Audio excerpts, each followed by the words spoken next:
சட்டத்தில் லஞ்சம் இருக்குதா இல்லையானா, லஞ்சம் வாங்கிறது சட்டப்படி குற்றம் இல்லை அப்படின்னு ஒரு சட்டம் இருக்குதானா? இல்லை, வாங்கிறது குற்றம், அதில் மறுப்பே இல்லை. பட் இதில் என்ன ஒரு சஜஷன்னாக்கா, இந்த சட்டங்கள் இருந்தும் கூட இந்த லஞ்சம் வாங்கிறது நாளுக்கு நாள் இந்த குற்றம் அதிகரிச்சுக்கிட்டே வருது. அப்போ இந்த சட்டம் கரெக்டாக வேலை செய்தா, ஏன் எங்கே ஃபெயிலியர் நடக்குது அப்படின்றத நம்ம ஆராயணும்.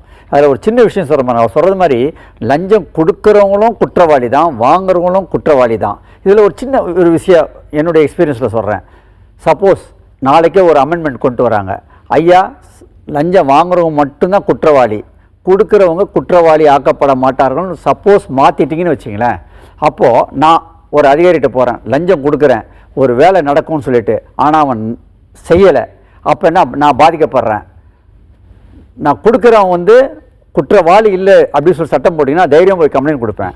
ஆனால் நானும் குற்றவாளின்னு சொல்லும்போது நான் ஏமாந்துட்டேன் அப்படின்னு சொல்லிட்டு கம்ப்ளைண்ட் கொடுக்கறதுக்கு பயப்படுறேன். இந்த மாதிரி சட்டத்தை மாற்றி விடுங்க, எவ்வளோ கம்ப்ளைண்ட் வருது பாருங்கள்.